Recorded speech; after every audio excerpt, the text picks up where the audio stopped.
as you can see your breath. Out here in the lake of fact, breaking tables like it's poetry. Where else would you rather be? Pinto, Ron, Elvis, and the lay poncho. The members that you need to know. 'Cause once you out here now, your family. Where else would you rather be? Where else would you rather be? Welcome into the Nickel City Crew. I am your host, Rob Crippen. Please like us on Facebook and follow us on Instagram and Twitter at Nickel City Crew. This episode, along with all of our episodes, are presented by Crippen Legacy Entertainment here on Spreaker and StreamYard. We're so glad that you're joining us for some of your Buffalo Bills and NFL content again today. And as always, these are my Bills thoughts said out loud. It's a vibe so ridiculous. Since 12 plus 83 was 6. The shout rocking like a symphony. Where else would you rather be? All right, let's get straight to it. Really excited for tonight's episode, as always. It's funny because, you know, unless you're just a crazy Bills fan who was unrealistic, nobody ever thought that the Bills would be going 17-0. We talked about it throughout the offseason, ups and downs. It's a week-to-week league, as we all know. So we just got served up a little bit of humble pie last week on Sunday Night Football. We're going to get through it. We'll discuss it tonight, and then we'll start to turn our attention to Sunday afternoon, 1 o'clock, down in H-Town in Houston. Joining me tonight, as always, my co-host, Riding Shotgun, Adam Dumptruck Rupsick. Check him out on Instagram and Twitter at Adam Rupsick, RUPCZYK. Holla at the crew, DT. We weren't going 17-0. I mean, it's okay. It's all good. It's okay. It's okay. It's okay. Well, hey, we said though, we go 4-0. You ain't gonna be able to tell us shit. Not nothing. But I'm glad we're going Friday night this week. Nickel City Crew, what's up? What's up, Rob? Another week, we're back. Click clack.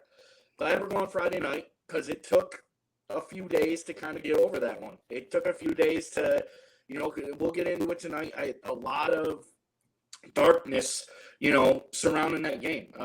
Ravens in their all black uniforms and a lot of darkness after that game. It just kind of compartmentalizing really what happened and what we have in store for the rest of the year. So I'm glad we're going Friday because I can say I've kind of moved past, and now the transition, I'm starting to get hyped up now. Big AFC matchup coming up with the Houston Texans Sunday. So let's lock in, let's get it done, and let's get it going. Yeah, absolutely. Let's get it going. It's interesting because of the fact that, when you look at games like that, it's funny because we don't really get many games like that in respects to the Bills.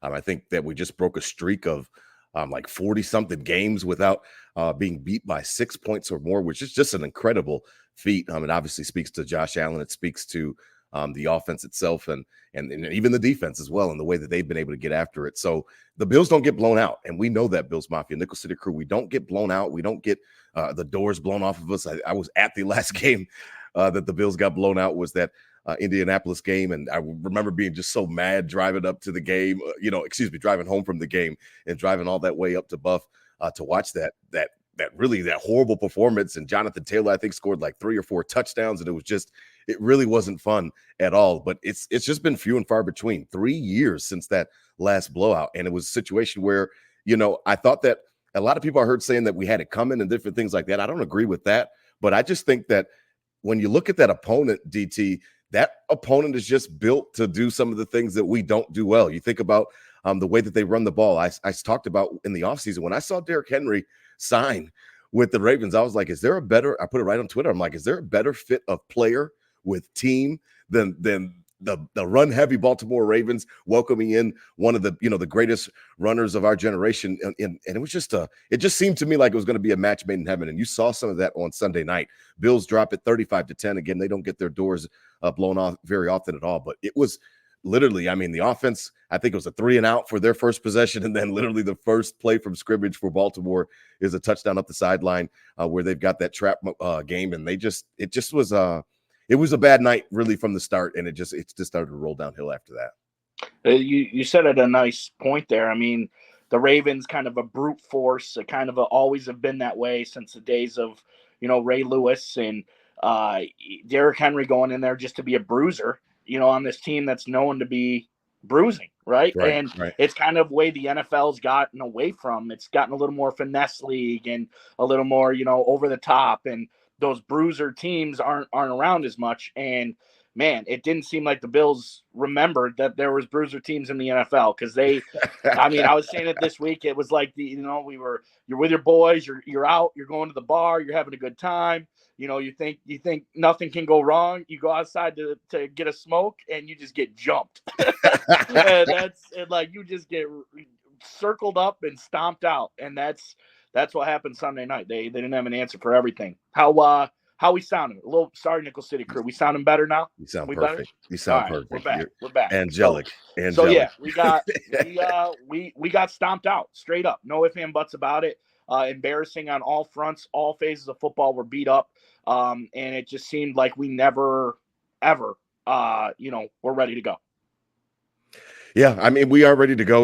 We got to talk about it a little bit. I know that you don't want to, DT, and everybody, I saw on Twitter, everybody's like, burn the tape. And I'm like, no, don't burn the tape. Watch the tape and learn from it. Like, don't burn it. A lot of times, you use that as a coping mechanism. Like, oh, it didn't really happen. Or we try to come up with different reasons why things didn't happen and they didn't go out the way that they did. But it happened. It was out there for everybody to see on primetime TV. So we'll talk about it, but we definitely will spend the majority of the episode on Houston. But, DT, from the very start of the game, like I said, it's funny because you had made a comment, last week, and I challenged you on it, but I only challenged you on it just a little bit because we're 3-0 and we're riding high.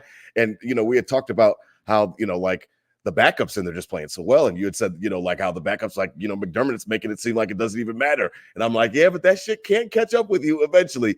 And boy, did it this week, because, it's a situation where your starters are starters for a reason, DT. I mean, there's really no other way to really sugarcoat it. Like, I understand that there was fun with Cam Lewis, and he's still playing okay in the slot for Teron Johnson. But like, the UB corners, and you're talking about DVU and stuff like that. And I understand that that's all fun and it's cool. Jamarcus Ingram is making plays and different things like that. But the middle of the field, the spine of that defense going right up the middle was really getting picked on by Baltimore.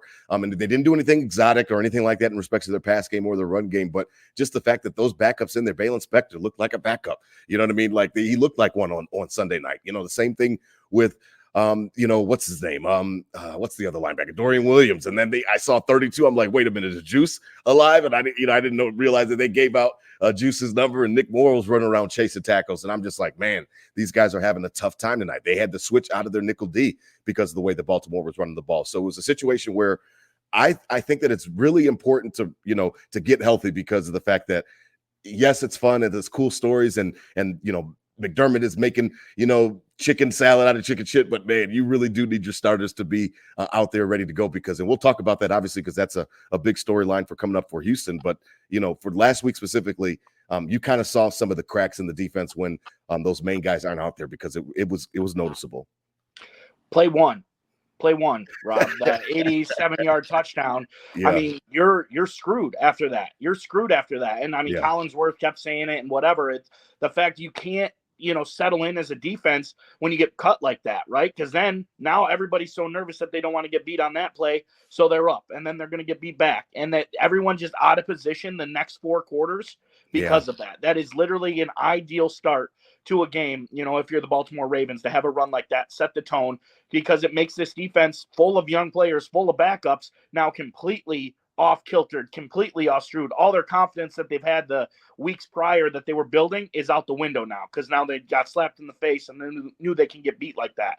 So that play one, I think, set the tone. And, I mean, to be honest, Rob, it's a trend of the last 7 years under the McDermott era. Right. These first play bullshit things happen a lot. It goes all the way back. A couple examples I can think of. One that didn't cost us a game was last year when the Patriots ran back the opening kickoff, and then the first play pick in the Patriots, Josh Allen throws the first play pick.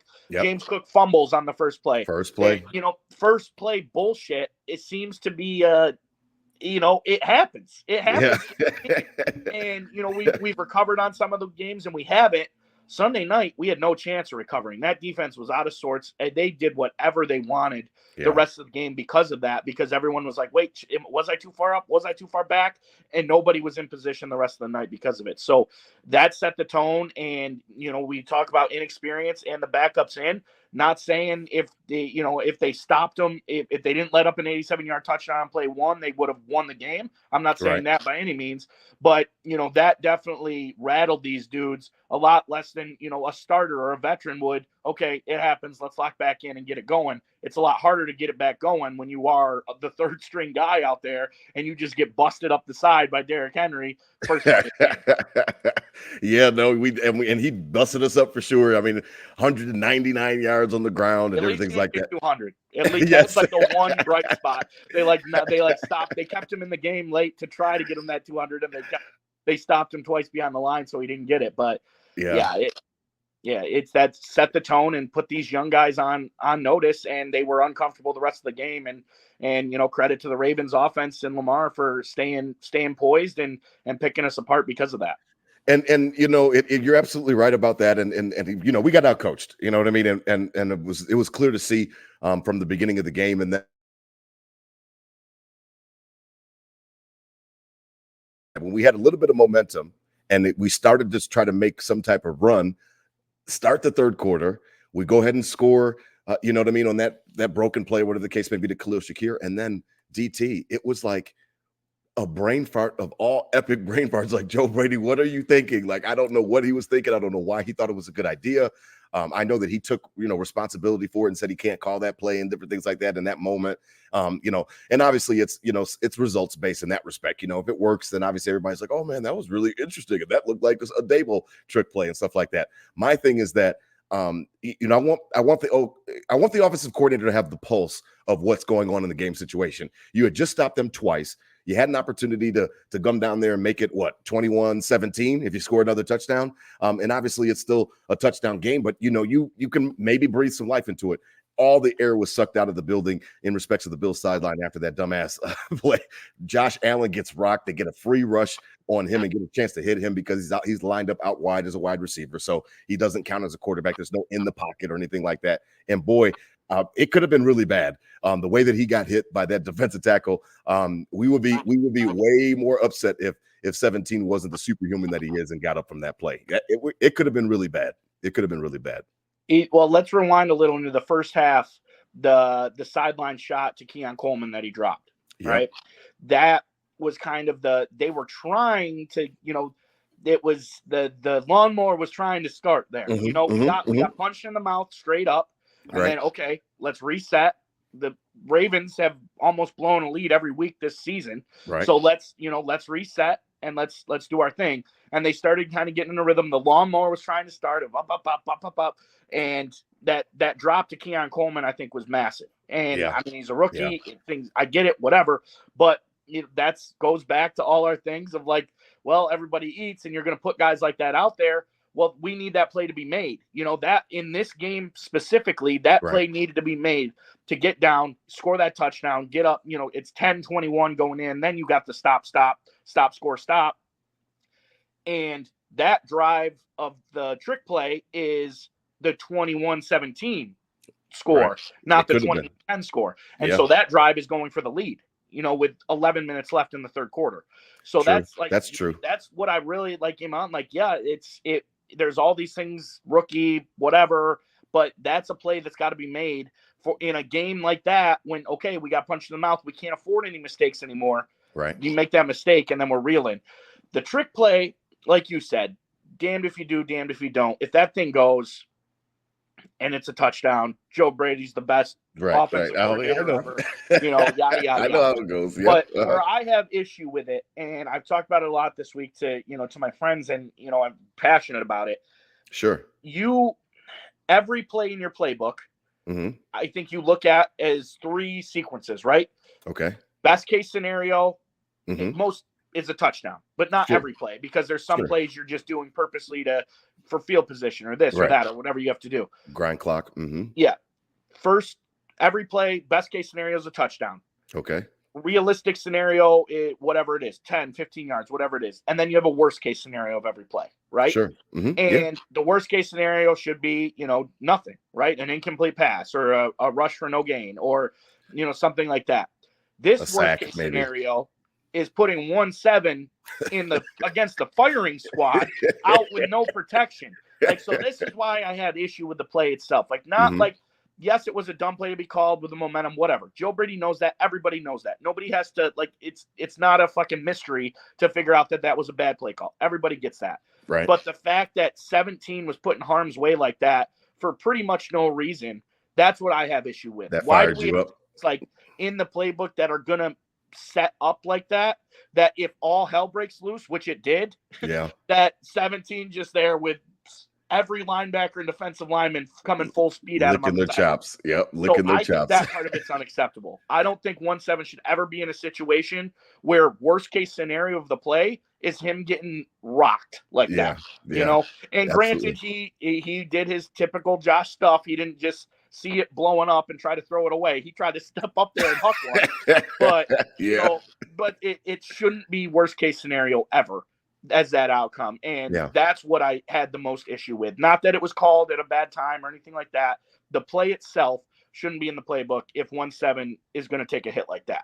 It's unacceptable. Yeah, it's crazy to see like how, and you've got to, one of the things that they talked about and I have to agree with is that, just from playing sports and playing football as well, just, anytime the quarterback's sitting out there, like, some shit is going on, like, Josh Allen doesn't play wide receiver. So even if it was a trick play, I thought that it was poorly designed because you're putting everybody on alert. You might as well have a sign up that says we're getting ready to run a trick play, fellas. You know what I mean? Because, the Ravens were not fooled. And then obviously Van Noy breaks through and gets penetration. And all of a sudden everything just blows up on Samuel, who's trying that little flick pass or whatever he was getting ready to do. But a situation where when you see Josh Allen lining up at wide receiver, you know that some shit is about to happen. So I just would like a little bit more subtlety if you are going to run a trick play and just not alert the defense that something is about to happen because they knew it. They had it covered up. They had a cover over the top of the defense of wherever he was going, Mac Hollins or whoever he was getting ready to chuck that thing to.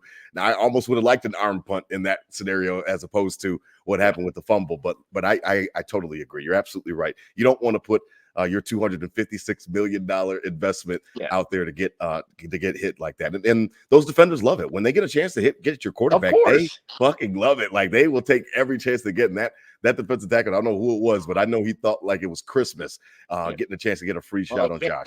Van Noy. It wasn't, it was, or whoever, but the defensive tackle was the guy that hit him, and he lit him up, man. He knocked him to the ground. It could have been bad, man. Monday night, the Lions had a beautiful trick play where they threw it back to Jared Goff. And and I agree. Like putting your quarterback out at wide receiver is never like who's gonna be like, oh, okay, we better cover it. Like I think of all the way back to that clip of Mark Sanchez that one time when he was out there and the defensive back just gave him a little like a jolt at him and Sanchez just fucking not saying Josh Allen would ever do that. But it's just dumb. It's just speaks dumb. to it. Yeah, and I get whatever, trying to be creative, trying to make things happen, but the momentum was going. Like maybe that's the play call you make in the first half when you're down 21-3 and you're trying to get nothing's working. So, hey, let's just try something crazy like this. And if it works, boom, now we're back on the map and rolling. But the momentum was already rolling. So that's where the problem was. But again, damned if you do, damned if you don't have a problem with like him calling a trick play. I have a problem with the play itself. Josh Allen being out there and taking that hit of, the guy hasn't been touched in 2 weeks, and then he gets the complete shit kicked out of him. I love it. Now, as we transition, over 300 people following and watching us now on all different platforms. We really appreciate it. It's interesting as we transition, DT, because this is a big week, to believe it or not. This is a big week. I know it's early in the season, and sometimes it's cliche to call games big games, but the way that last week went, and then also the way that the AFC is shaping up. And we talked about it last week ad nauseum in respects to how the conference is looking a little bit weaker, and it's looking like there's some chinks in almost every team, including the so quote-unquote contenders. DT, this is a big game coming up here on Sunday, 1 o'clock down there in H-Town in Houston. And we got some bad news today, Bills Mafia, Nickel City Crew, in respects to the injury report. Ed Oliver, Austin Johnson at defensive tackles. Both of them will be out of the game. We've got Khalil Shakir out for this matchup. He had that ankle injury. I know he tried to tough it out last week. He was not the same when he came back in the game, not the same explosiveness or anything like that when he tried to gut it out last week when he came in that Baltimore game and came back. And then Taylor Rapp's got a concussion. He's got hamstring or something like that. He's out of this game. So it's a bad situation for the Bills in respects to having 4 starters or at least a rotational player out of the game. DT, speak to it, because I just talked about how your starters start for a reason. This is not an ideal situation when you're going up against an offense that can put points on the board. No, they're not going to run the ball like Baltimore did, so that gives you a little bit of solace in that respect. But they got plenty of weapons. Nico Collins looks like a freak show. Obviously, Stephon Diggs, we'll talk about him later, and then Tank Dell's supposed to be coming back this week. So this is the wrong time to have injuries. There's going to be tested once again because you've got some guys that are key guys. Hopefully, Bernard can get back. We'll see. But, this is going to be the first start for Cole Bishop. This is going to be a big time game for Day in the middle with the young rookie, Dwayne Carter. Like, there's a lot of young guys are getting ready to have to step up into different roles that they're maybe not, accustomed to in it. And this is a big matchup on the road.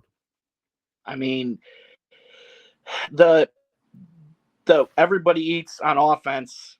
Khalil Shakir kind of solidified as like being the number one option over the last 3 weeks of a kind of watered down offensive weapon that we've been talking about for, all the offseason.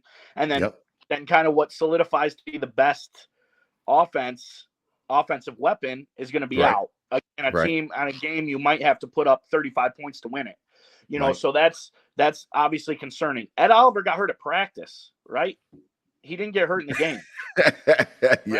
Yes, he did. He got hurt on Thursday. He's the hamstring. Mm-hmm. Yeah, so that's tough. Austin Johnson was in and out, but the depth of this defensive line, at least Sunday, wasn't showing up. I mean, Casey Toohill, Smoot, those dudes were kind of getting ran around a little bit. Daquan Jones hasn't really shown out all year. So this, glass half full, use this as opportunity to kind of to lock in and get it going. Maybe Dwayne Carter, Little Wayne, can, get his breakout game because he has to type of situation. I think Terrell Bernard's going to be huge if he's back. That will be Taron Johnson will be very big if he's back, because that goes really deep. That goes to, that dude was playing against Stephon Diggs in practice for 4 years, right? So he knows a lot more than whoever else is going to be out there trying to make plays, especially in the slot. So those 2 guys back are huge. Ed Oliver, has been not great this year, but he's our best defensive lineman, So we just got done talking about it. The starters are the starters for a reason.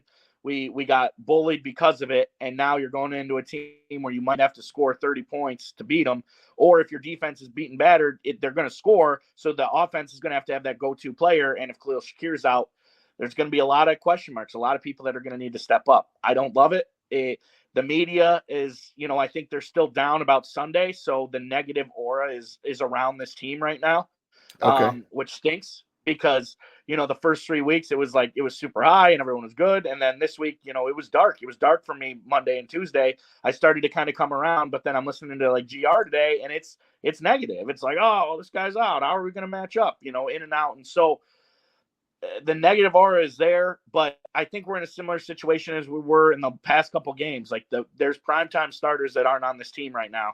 And, we have to get, we're just going to have to next man up. The standard is the standard, as Rasul Douglas says. The standard is the standard. It wasn't the standard Sunday night, but it's got to be next man up, because it's really different players, but it's nothing that we haven't been battling all year. Yeah, I mean, the standard is the standard, and you're absolutely right about that.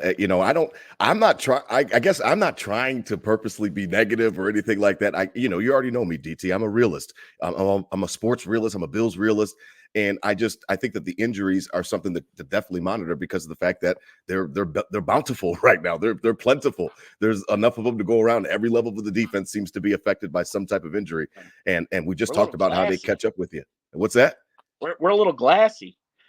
right now. Yeah, it's a little bit glassy. And I'm not saying that we're a soft team or anything like that. I mean, come on, we talked about in the offseason. The Bills had ridiculous luck when it came to injuries and stuff like that. So, anytime anybody wants, oh, what's wrong with the strength and staff and all this other stuff, like I don't buy any of that shit. Like we've had more than our fair share of luck when it comes to the fact of attrition. I mean, it's football, it's a tough sport, so we understand that. I just think that some of these injuries on these types of weeks, like this is the type of team that you don't need injuries for, because of the fact that I do feel like they can put up points. Now, again, they haven't looked the best or anything like that. They got boat raced just like we got boat raced by Minnesota. So they got boat raced by Minnesota. They haven't put their best foot forward every single week, but I still respect their quarterback. I definitely respect their weapons because of the fact that they've got so many of them to go around. Even we haven't even mentioned Dalton Schultz or Mixon, who I don't know if he's going to be back or not, but I do know those receivers and that tight end can play. And another thing we needed to get to, DT, about it is that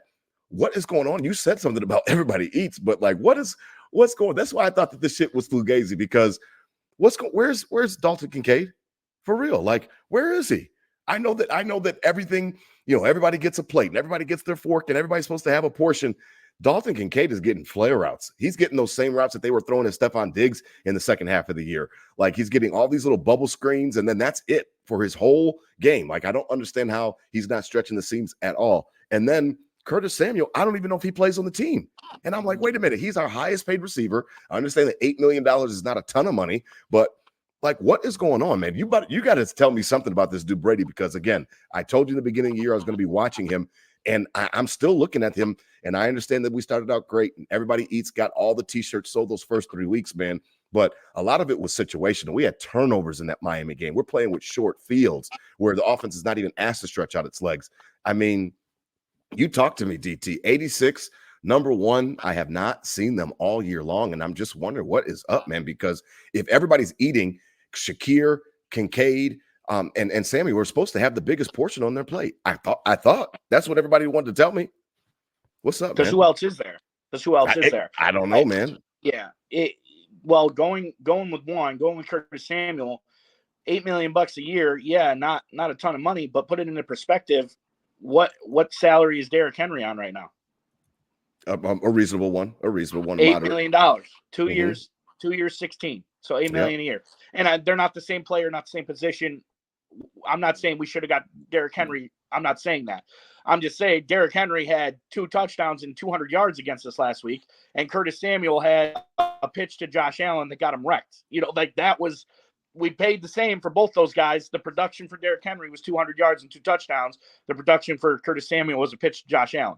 So I know there was injury talk in the beginning. He had the turf toe, and he's kind of ramped. He has increased snaps each week, but it doesn't seem like they're targeting him. Doesn't seem like there's plays in the playbook for him. It doesn't seem.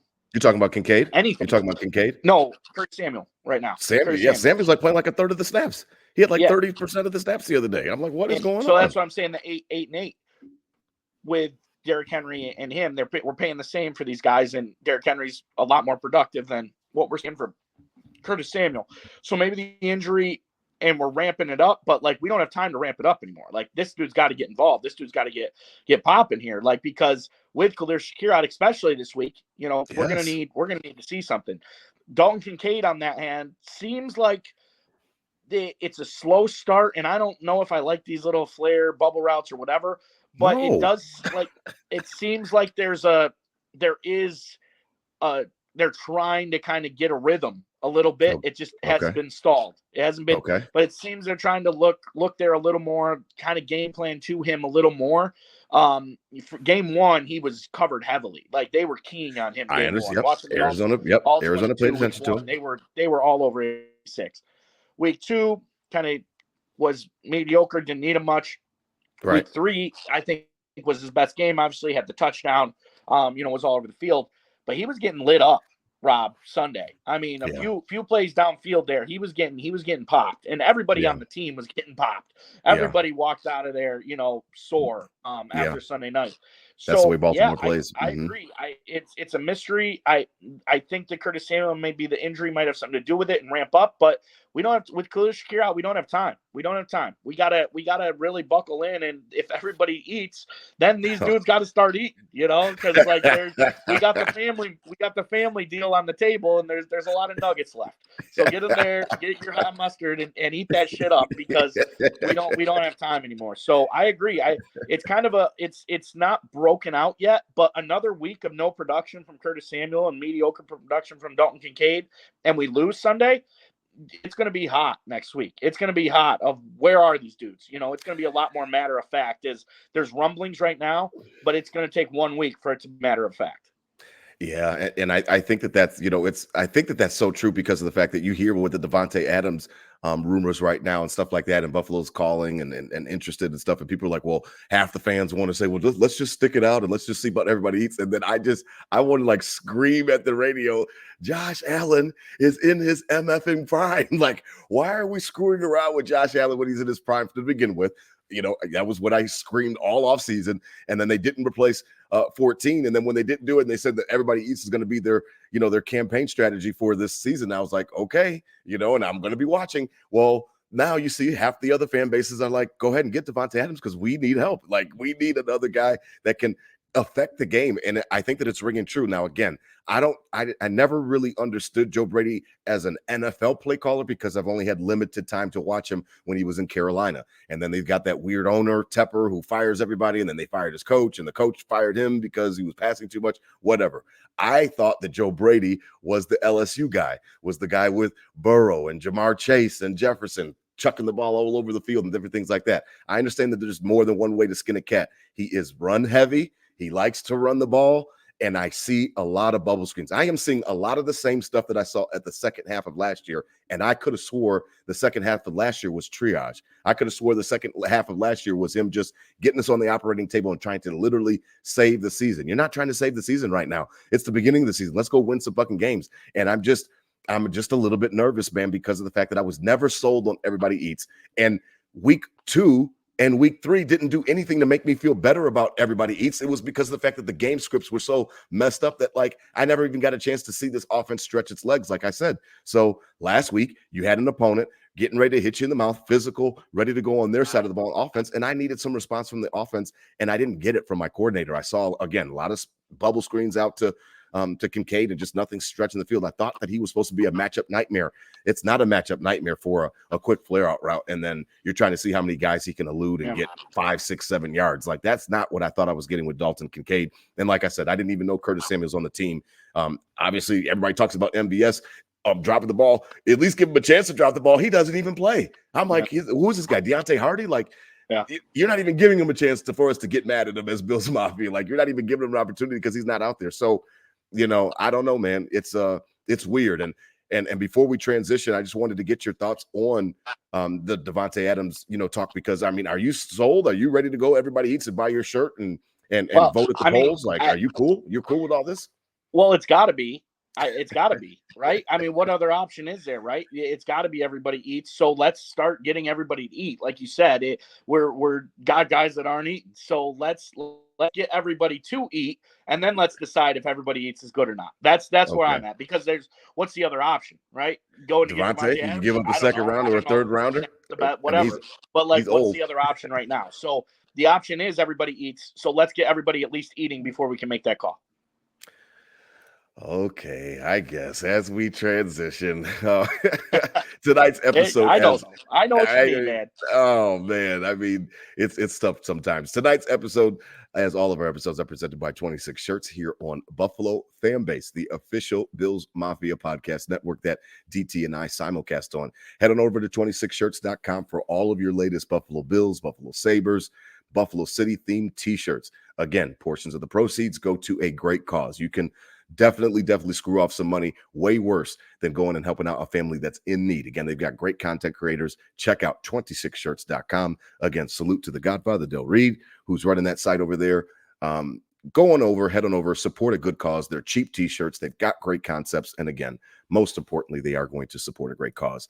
DT, as we transition to Houston, I've been waiting for this one. This one has been circled for a little while for me because of the fact that you already know, everybody knows Nickel City Crew, that I was a Stephon Diggs just a supporter. I became a Stephon Diggs apologist. And then I became a Stephon Diggs, like, let's put on some gloves because I'm getting ready to fight y'all after that OTA fiasco at the beginning of last year.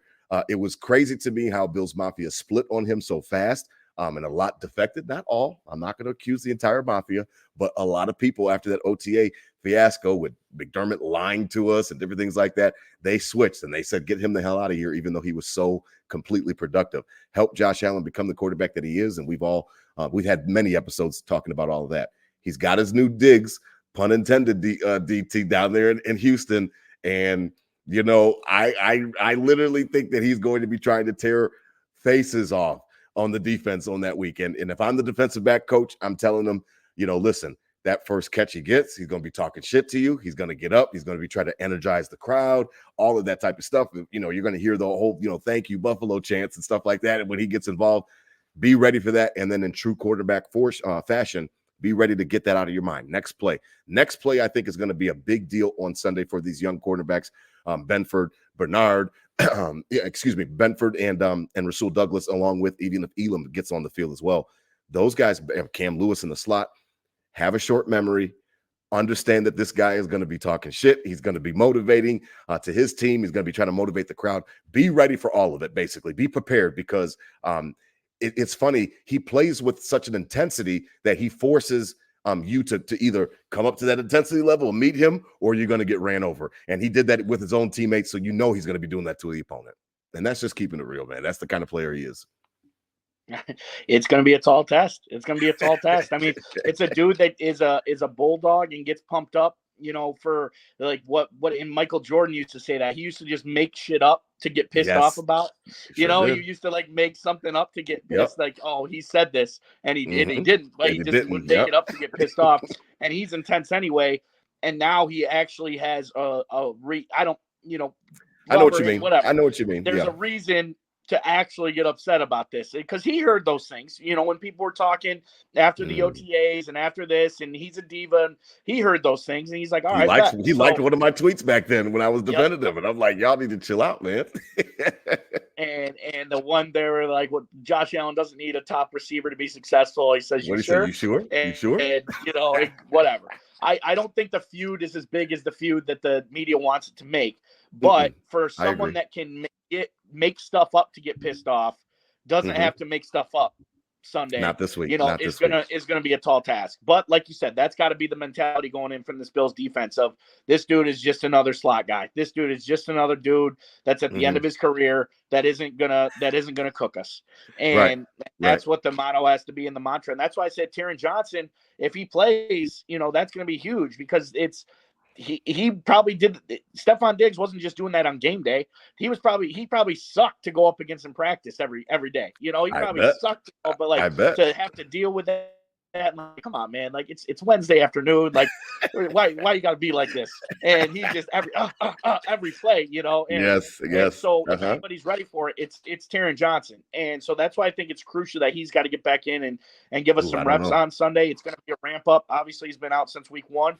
But he's not doing any contact stuff, so I don't know. The familiarity to say, like, okay, yeah, we know you're a dog, Diggs, but like, this is all barking right now. We know if we can lock you up and make it happen. So that's got to be the mentality of this defense. And yeah, you're right. I think the Bills kind of have to hope that the Texans buy into this a little too much, right? That by 1-4, or now he's number 1, right? So we're getting you, like, we're getting you back, like they say you're a diva. Nah, like we're gonna show them you're a dog. We're gonna show them you're a dog.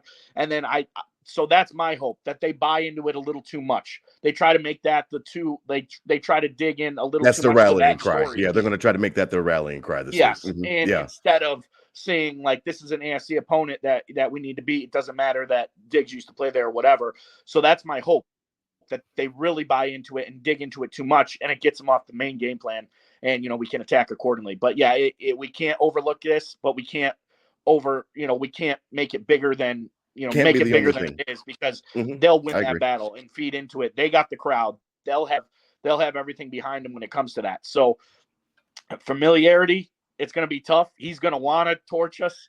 That's what I mean. And I hope the Texans buy into that kind of. They're a young team. You Sure. know, so I hope they kind of immaturely buy into that a little bit. CJ Stroud, you know, the young Maybe quarterback forcing is him kind of forcing him the ball a little bit. immaturely buys into it and tries to force some Okay. shit that's not there, and we make them Okay. pay for it. Yeah, I think that's a good point. I didn't think about that because they are a young team. They're learning how to win. This is the first. Somebody mentioned today that this is their first time playing through a first place schedule since the Bill O'Brien days. Like, this is a whole different regime, a whole different staff, and a bunch of players. So I agree with you. I like that point a lot because I didn't even think about it from that angle. You're absolutely right. They are young. Maybe they can get CJ to kind of focus in a little bit more on Stephon Diggs. It's like that around the NFL, but almost all the time when they're facing their former team, the coaches want to make a point to let that guy get off, especially if it was something that was contentious or something like that. They definitely want that guy, who gets the game ball every week. It's the guys that's playing their former teams and stuff like that, unless there's another guy that blew up. So I definitely agree with you on that there might be a little bit sliver of an opening there for them to maybe get CJ Stroud and the offense off this game. But it's hard to get him off the game when you've got a receiver like Diggs, and then when you got somebody like Collins, who is clearly a top 5 receiver. He looks like a monster every single week. I see him doing shit, and I'm just like, this is the guy that I would love to have. He looks like a slimmer DK Metcalf with all of the ball skills that you'd ever want. Like all of the ball skills you'd ever want. He's leading the league by like 200 yards. He's ridiculous, man. He is not ridiculous. Even close. Like the second place receiver in yards is like 200 yards behind him. He's ridiculous. Yeah, so Bills have to stay on their P's and Q's this week. It's going to be imperative to do that. And I like that point, though. Maybe they can get CJ Stroud to focus a little bit too much on number 1 down there in H-Town. Yeah. Maybe. I like that. And we know CJ Stroud likes to talk. Oh, God. So he likes the storyline of, oh, yeah, we got you with Diggs. We got you with Diggs. And likes to talk about it on his little podcast or whatever pissed me off all off season. But to buy into the kind of the new culture and the headline more than this is an AFC battle. Yeah, against a worthy opponent. And we are worthy. Despite the injuries, I think that we are going to put up a good game. Again, my main focus and my main concern is the injuries. How are they going to catch up with us? Last week, I thought that they actually caught up with us a little bit, especially on the defensive side of the football. Now you got some more, so we're going to see how they deal with it, to be honest, man. But 1:00 Sunday, Bills in Houston. Now, as we begin to wrap up tonight, the Nickel City Crew Tailgate Report presented by Queen City Vintage. Head on over to Queen City Vintage. That is Queen_City_Vintage_716. 716, excuse me. Our boy Nick running a great site over there. Head on over to Queen City Vintage on Instagram for all of your latest and old nostalgic Buffalo Bills and some Buffalo Sabre stuff in there as well. Sweatshirts, t-shirts, hats, memorabilia. They've got everything that you can think of. They're right there on Elmwood Avenue across from 40 Thieves. Check them out. They've got a great site. They've got a great storefront.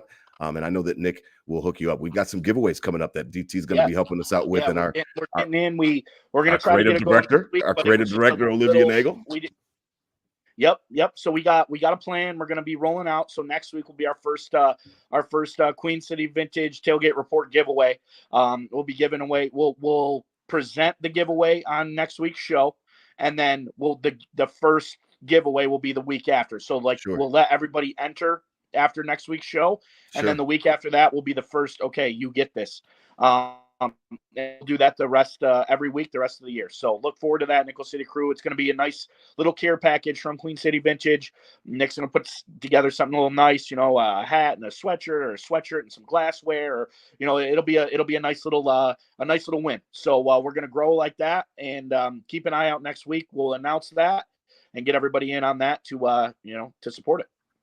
Absolutely. I'm down with it. I'm really happy that they climbed on board to help us be with a sponsor and give a little bit of a little partnership. And we're excited about it here at Nickel City Crew. Now, the tailgate report, DT, mine was a little bit, it was funny because, we stay quick on our feet, right? I always say it, we stay quick on our feet. We adjust, we audible around here at the Crippen House. So because of the hurricane, and again, our prayers and thoughts are with all the people that have been affected by the hurricane. I know in North Carolina, where I am, DT, it's been crazy.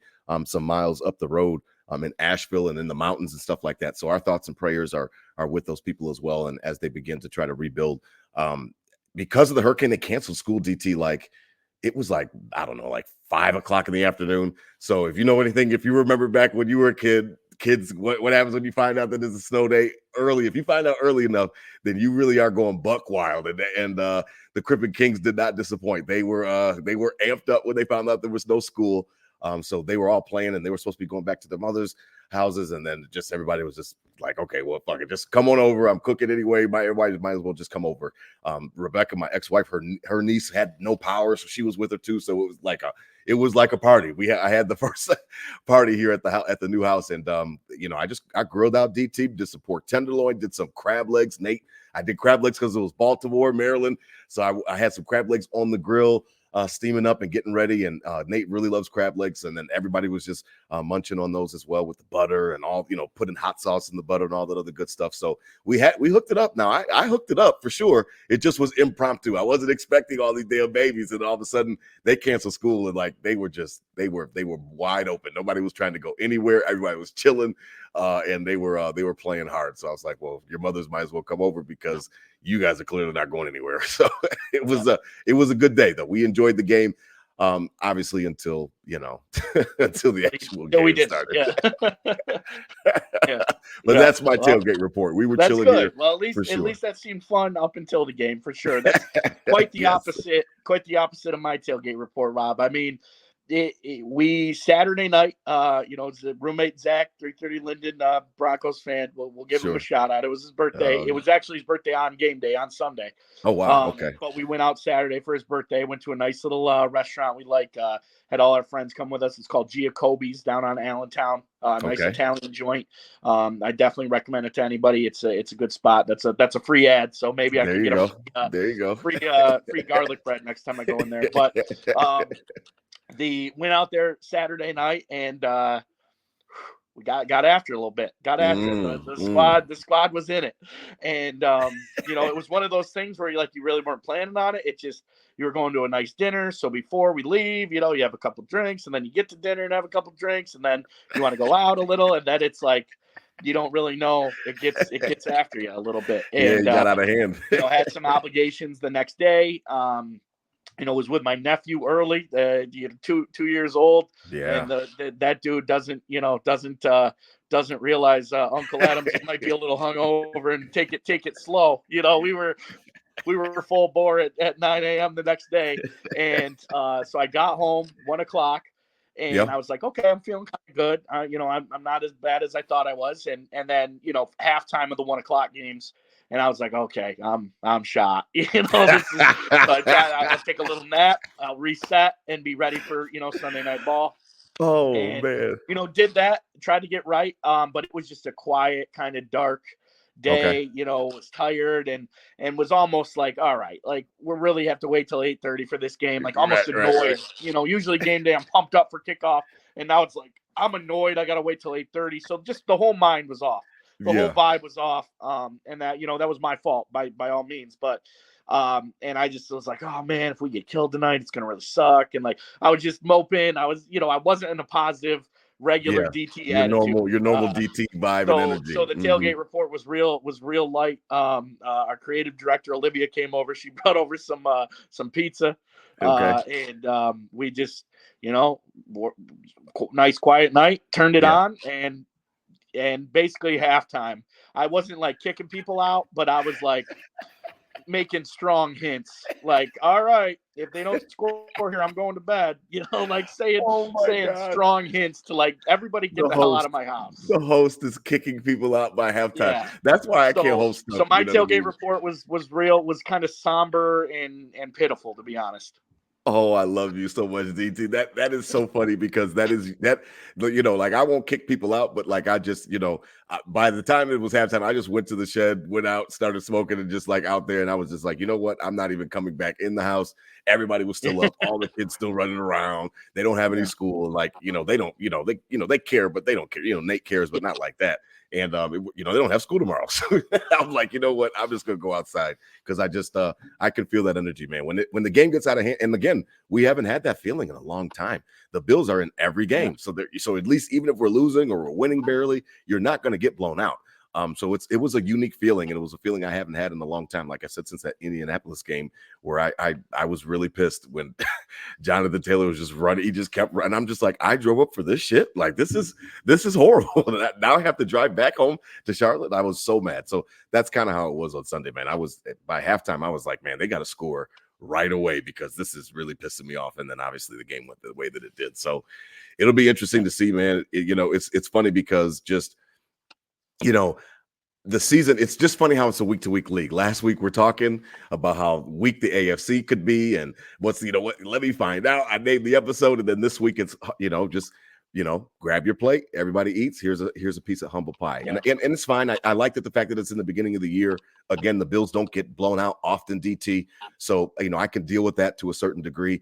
I just want to find a way to get healthy. It just seems like dating back to last year, DT, as we wrap up tonight, it just seems like it's always like we could have beat Kansas City if Matt Milano wasn't hurt, or we could have found a way if you know what I mean, if so-and-so wasn't injured, or the defense, and it's just like, we had to take, what's it called, AJ Klein off the couch. And it's like, I want there to be no more excuses. Do you understand what I mean when I say that? Like, I don't want the excuses of injuries. I want everybody. I understand that it's not a video game where you can turn off the injury settings, because that's exactly what I do with my video games. I'm playing fantasy right now. Why would I let my guys get hurt in a fantasy world? It doesn't make any sense. Like, I turn injuries off. I want to play with my guys. I just want to see the Bills whole, man. I really do. I want to see the Bills whole, DT. And it just seems like I can't get there. Yeah, you're right. And like all the excuses kind of come together of, the Kansas City game we were like, we need the Chiefs at home. And then we get them at home and then it's like, we didn't have Matt Milano. And then, right. Those who are good for making excuses are seldom good for anything else. But True. We got to find a way to get healthy. We got to find a way to get in a rhythm. And, and that's it all comes down to the leadership. It all comes down to the coaching and 1-7 to kind of elevate whoever we got out there. We need to elevate and move forward and make them better. We can have a piece of the humble pie, Rob. That's fine. I think, it is what it is. We might have needed it. We weren't as good as we thought we were in those 3 weeks, and we might have needed that humble pie, but there's a lot better ways to eat it than getting your shit kicked in like that. So that's unacceptable. They should take it personal this week. True. 1-7 should be a raging asshole all week long in practice. I don't know if he's that kind of guy, but we're not going 17-0. This might not be the team of the century, the best Bills team ever, but we're going to demand respect when we go out on that gridiron, and we didn't deserve any respect last week. So take a piece of the humble pie, but you don't need to eat it like that. It's unacceptable, and they should take it personal going into this week. Yeah, I agree. When you talk about Josh being a raging asshole, it just made me think of Mama Monday. I don't even think he's really built that way. So I doubt that he's been like that this week around the office. But like you talked about you've talked about in the offseason, he's gotta take his level of leadership to a different level and kind of change some of the things about his stripes in that respect. So maybe he's channeling some of that, but we'll see. But I'm excited for the game. I really am. I've been, like I said, I circled this one on the calendar since the beginning of the year because of the whole Diggs drama. And, obviously because I was a supporter of his, and I'm excited to see how the Bills play. Again, the injuries kind of suck, but you still got to strap up and go out there. We've lauded McDermott for his ability to get these guys ready to play, even the backups. Now is going to be another big time test. You're losing Oliver, you're losing Johnson, you're losing Rapp. Okay, well then now it's time to step up. You don't have Shakir on the offensive side of the ball. Okay, well now I want to see something. Everybody eats like you talked about. I want to see something. I want to see this work. I really do. When I heard about Devontae Adams, I'm like, yes, I don't care what's the price, second round pick. Yes, go get him. And I understand that I'm not a proponent of everybody eats, so that's probably why I'm so quick to pull the plug on it. And I can admit that about myself. But I'll be watching Joe Brady for sure this week again, because it just hasn't really been working for me thus far. Again, the short fields kind of skew it a little bit, if that makes sense, DT. That Miami game was not really, we didn't really have to do shit, so we'll see how it works out. I'm excited for the game, DT. You enjoy it as well. Listen, out there, over 500 people watching tonight. We really appreciate all of the love and support, DT. As he talked about, we've got some giveaways next week as well coming up. Listen, spread love out there, not hate. These were my Bills thoughts said out loud. Hit them with a Go Bills, DT. Let's go. We took that humble pie. Let's go. Bills. Go Bills. I said, glad it's on Friday. Now I'm pumped up instead of depressed from the week before. Pumped up. Go Bills. 4-1. Let's get it done. All right, I love it, man. Go Bills. Go Bills.